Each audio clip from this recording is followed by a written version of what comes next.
जय Jinendra, Sat Sri Akal and very good morning to all. कैसे हैं आप?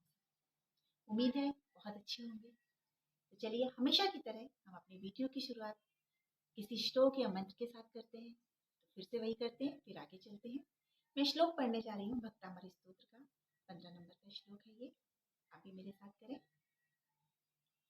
किमा शार्वरीषु शशिनानि विवस्वता वा युष्मान्मुखेन्दुदलिते सुतमसु नाथ निष्पन्नशालिवनशालिनी जीवलोके कार्यं किए जलधरे जलभार नम्रे।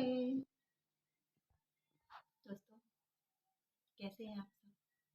उम्मीद है बहुत अच्छे होंगे।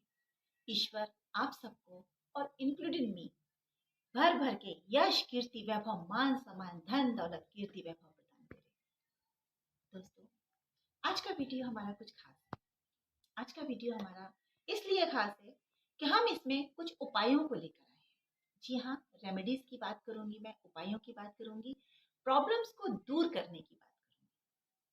दोस्तों, मान लीजिए कोई डॉक्टर है और उसने किसी का कोई बीमारी को डायग्नोज कर दिया, लेकिन इलाज नहीं बताया, उसका सॉल्यूशन नहीं बताया, तो क्या होगा? धीरे धीरे वो बीमारी उसकी बॉडी में बढ़ती जाएगी।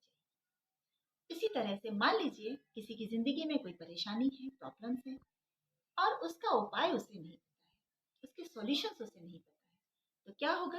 वो परेशानी उसकी जिंदगी में बढ़ती जाएगी। दोस्तों, हम लेकर आए हैं अपने आज की वीडियोस में कुछ रेमेडीज, कुछ उपाय, जिनके द्वारा हम अपने जीवन में आने वाली परेशानियों को या तो रोक सकते हैं, और अगर परेशानियां आ ही गई हैं तो किस तरह से हम उनसे बाहर निकले, इनके बारे में हम चर्चा करेंगे। दोस्तों, हमारा आज का वीडियो खास है मोर पंख के द्वारा हम किस तरह से अपने जीवन में परेशानियों से बाहर आए, उस पर हम चर्चा करेंगे। जैसा कि सभी को पता है, मोर पंख भगवान श्री कृष्ण का श्रृंगार था। जी हाँ, वो अपने मुकुट में हमेशा मोर पंख को धारण करते थे। इंद्रदेव के सिंहासन में भी मोर पंख लगा हुआ है।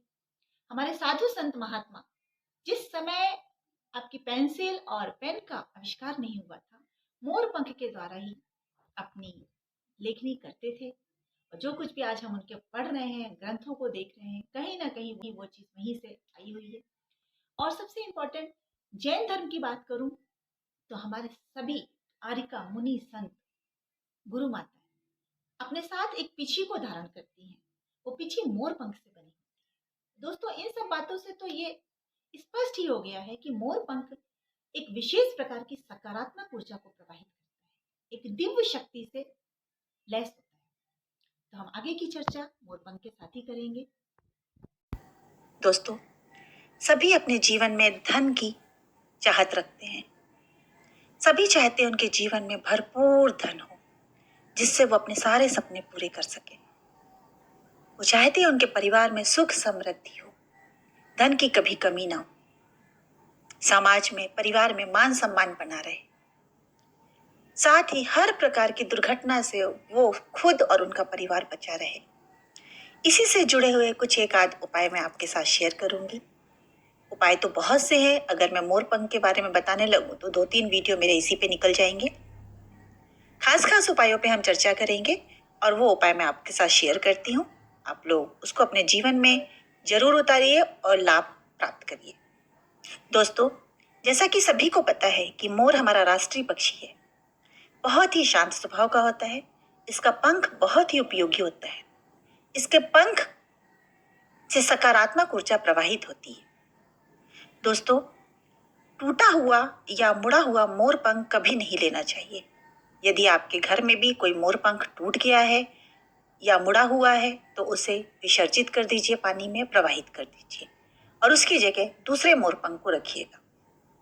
कुछ ऐसी जानकारियां आपके लिए पता होना बहुत जरूरी है। तो पहला उपाय देखिए, अगर पति पत्नी में हमेशा झगड़ा बना रहता है, तनाव या क्लेश की स्थिति बनी रहती है, तो ऐसे में आप उनके शादी के एल्बम में, जी हाँ, शादी का एल्बम तो सभी का होता है, तो आप उनके शादी के एल्बम में एक मोर पंख जरूर रख दीजिए। अगर वो अपनी शादी के एल्बम में एक मोर पंख रख के देखते हैं तो आप देखेंगे कि धीरे धीरे उनके जीवन में परिवर्तन आया है, उनके बीच में प्यार और स्नेह बढ़ जाता है। इसी तरह उपाय दूसरा, घर के सदस्यों के बीच भी अक्सर आपने देखा होगा, कई बार ज्वाइंट फैमिलीज होती है या न्यूक्लियर फैमिलीज में भी बच्चे पति पत्नी आपस में झगड़ते रहते हैं। तो घर में भी अगर झगड़े का माहौल बना रहता है, तनाव बना रहता है, तो ये उपाय भी आप कर सकते हैं। आप अपने घर में 2 मोर पंख ला के रख लीजिए, इसे पूजा स्थल में रख दीजिए, क्योंकि कई बार हमें दिशा का पूरी तरह ज्ञान नहीं होता है। तो जो भी हमारा भगवान का कक्ष होता है वो पूर्णतः हमारे लिए प्योर और शुद्ध होता है, वहां पर लाके 2 मोर पंख रख दीजिए। आप देखेंगे कि आपके घर का माहौल सकारात्मक बन गया है, धीरे धीरे सदस्यों के बीच में प्यार पनपने लगता है। तीसरा उपाय, आपने देखा होगा बहुत से ऐसे बच्चे होते हैं जो पढ़ाई में कमजोर होते हैं, उनका पढ़ाई में मन नहीं लगता, कई बार वो कंसंट्रेट होकर के पढ़ाई नहीं कर पाते। तो छोटा सा उपाय करके देखिए, अक्सर हम लोग बचपन में भी करते थे। मोर पंख को उनके कॉपी किताब में रख के देखिए। जिस किसी भी सब्जेक्ट में बच्चा कमजोर है उस सब्जेक्ट की कॉपी या किताब में उसको रखिए, स्कूल के बैग में रखिए। आप देखेंगे कि धीरे धीरे उसे विद्या लाभ हो रहा है, उसका मन पढ़ाई में लगने लगेगा। चौथा उपाय करके देखते हैं।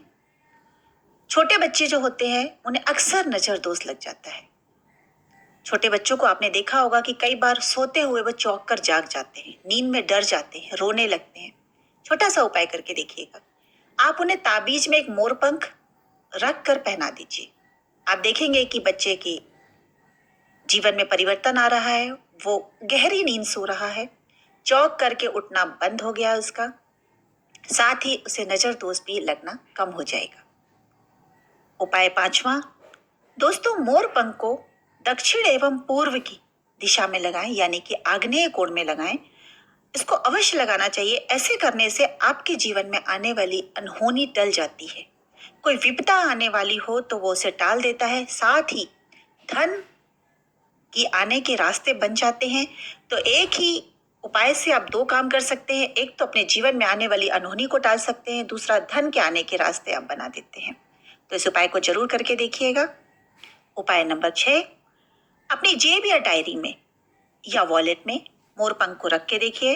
आप देखेंगे कि जिनके जीवन में राहु दोष है, जिनकी कुंडली में राहु दोष बताया गया है, राहु दोष के प्रभाव को ये कम करने लगता है। तो अपनी जेब में, डायरी में, जो भी आप इसे कैरी करते हैं या वॉलेट में, इसे जरूर रख के देखिए।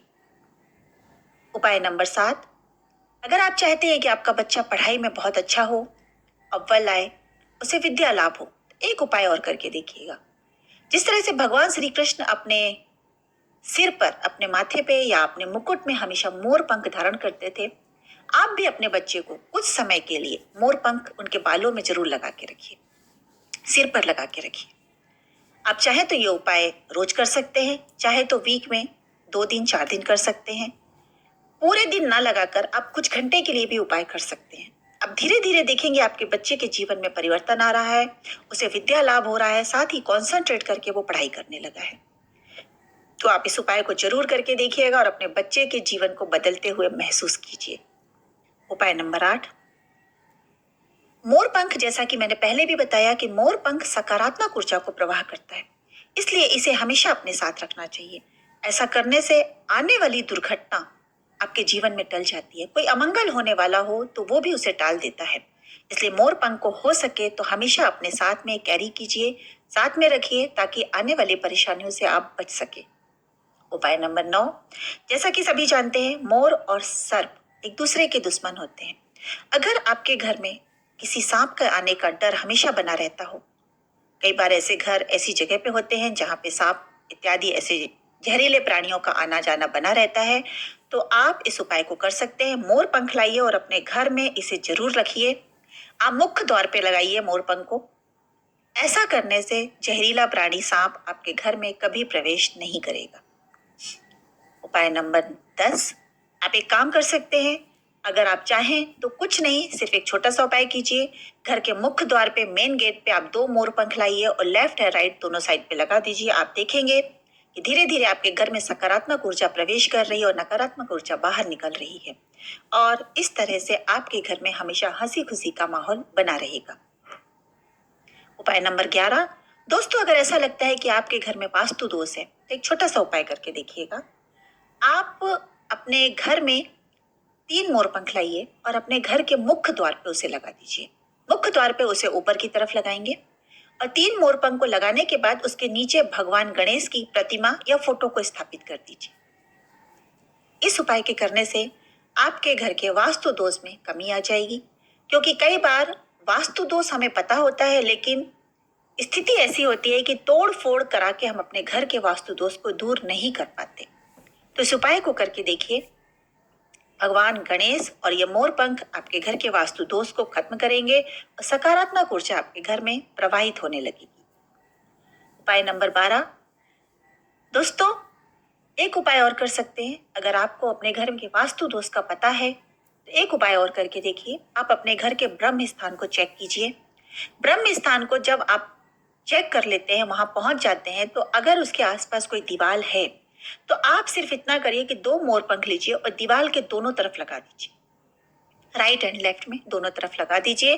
आप देखेंगे कि आपके घर का वास्तु दोष धीरे धीरे खत्म हो रहा है। घर में अमंगलकारी घटनाएं नहीं होंगी। किसी भी प्रकार की दुर्घटना का भय अगर बना रहता है तो वो दुर्घटनाएं भी आप इसको करके टाल सकते हैं। दोस्तों उपाय तो बहुत है। अगर मैं इस पे वीडियो बनाने बैठूंगी तो मैंने जैसा कहा कि बहुत से वीडियो इस पे बन जाएंगे और बहुत सारा टाइम मैं इसको दे सकती हूँ, लेकिन छोटी छोटी चर्चाएं जरूर कर लूं। जैसे मोर पंख यदि गिफ्ट या उपहार में मिले तो बहुत ही शुभ माना जाता है। मोर पंख को किसी से मांगिए मत, लेकिन अगर कोई गिफ्ट या उपहार में देता है तो समझिए आपकी किस्मत के दरवाजे खुल गए हैं। तो ऐसा मोर पंख अगर आपको मिलता है तो उसे जरूर अपने घर के स्थान पे रखिए। दूसरा, मोर पंख को कभी कृष्ण पक्ष में नहीं खरीदना चाहिए। दोस्तों मोर पंख को हमेशा शुक्ल पक्ष में खरीद के लाएं। साथ ही शाम या रात के समय नहीं खरीदें। कोशिश करें इसे दिन की रोशनी में या दिन के समय में खरीदें। अगली चीज कि मोर पंख को हमेशा गुरुवार, शुक्रवार या रविवार के दिन ही खरीदना चाहिए। सबसे इंपॉर्टेंट बात, मोर पंख का कभी अपमान नहीं करना चाहिए। अगर भूलवश आपके हाथ से ये गिर जाता है, जमीन पे आ जाता है, तो ये मान के रखिए कि ऐसा अगर भूलवश भी होता है तो भी कहीं ना कहीं आपके जीवन में धन की तरक्की या धन के आगमन पे बाधा उत्पन्न हो सकती है। गलती से तो फिर भी माफी मिल सकती है, लेकिन जानबूझ करके ना तो आप इसे जमीन पे गिराइए, ना तोड़िए, मरोड़िए, ना ही तोड़ी फेंकिए, क्योंकि ऐसा अगर करते हैं तो आपके जीवन में तरक्की के रास्ते बंद हो जाएंगे। धन का आगमन प्रभावित होगा। जी हाँ दोस्तों, धन का आगमन जो आपके जीवन में चला आ रहा है, कहीं ना कहीं आपकी गलती का खामियाजा आपको ही भुगतना पड़ेगा कि धन के आगमन पे रोक लगने लगेगी, तरक्की रुक सकती है। इसलिए भूल करके भी या जानबूझ करके ऐसा बिल्कुल मत करिएगा। भूलवश अगर हो भी जाता है कि अगर वो गिर जाता है जमीन पे, तो उसे उठाइए, अपने माथे पे लगाइए, माफी मांगिए और उसे पूजा घर में रख दीजिए। तो गलती से की हुई गलती की तो माफी मिल ही जाती है। दोस्तों जानबूझ के मत करिएगा, वरना आप अपने जीवन में आने वाली परेशानियों के लिए खुद ही जिम्मेदार होंगे। तो दोस्तों ये कुछ ऐसे खास उपाय थे जो आप करके अपने जीवन में आने वाली परेशानियों को टाल सकते हैं। और अगर परेशान हैं तो इन उपायों को करिए जिससे आपके जीवन से परेशानियां खुद ब खुद बाहर निकल जाएं। मोरपंख हमेशा सकारात्मक ऊर्जा प्रवाहित करता है, इसलिए इसे मुख्य द्वार पे लगाइए और नेगेटिव एनर्जी को घर से बाहर भगाइए और सकारात्मक यानी पॉजिटिव एनर्जी को घर में प्रवेश कराइए। ऐसा करते ही आपके जीवन की सारी परेशानियां बाहर चली जाएंगी। परिवार में, घर के बाहर, घर के अंदर, सभी जगह आपकी सम्मान होगा, धन वृद्धि होगी, सुख शांति रहेगी। तो दोस्तों आज के वीडियो में इतना ही। अगले वीडियो में फिर कुछ नया लेकर आएंगे आपके लिए। आई होप आपको ये वीडियो पसंद आएगा। अगर आपको ये वीडियो पसंद आता है तो लाइक, शेयर एंड कमेंट्स करना बिल्कुल मत भूलिएगा और सब्सक्राइब करना तो बिल्कुल भी नहीं। नए लोगों के साथ शेयर कीजिए ताकि ज़्यादा से ज़्यादा लोग इस चैनल का फ़ायदा उठा सके, लाभ उठा सके। हम और आप जिंदगी में जाने अनजाने ही सही किसी के भला करने के काम आ सकें। हमेशा ग्रैटिट्यूड की भावना रखिए। अगर आपने किसी से कुछ लिया है या आप किसी की वजह से खुश या प्रसन्न हुए हैं तो हमेशा धन्यवाद कीजिए। कोशिश कीजिए कि अच्छी चीज़ें लोगों के साथ शेयर कीजिए ताकि वो भी आपके प्रति धन्यवाद के भाव रखें और ये सारी चीज़ें हमारे ब्रह्मांड में पहुंचती हैं और हमारे जीवन में कहीं ना कहीं सकारात्मक एनर्जी प्रवेश करती है। तो दोस्तों, चैनल को सब्सक्राइब करिए, बेल आइकन को प्रेस कीजिए और हमेशा हमारे साथ जुड़े रहिए। धन्यवाद। जय जिनेंद्र। नमस्कार।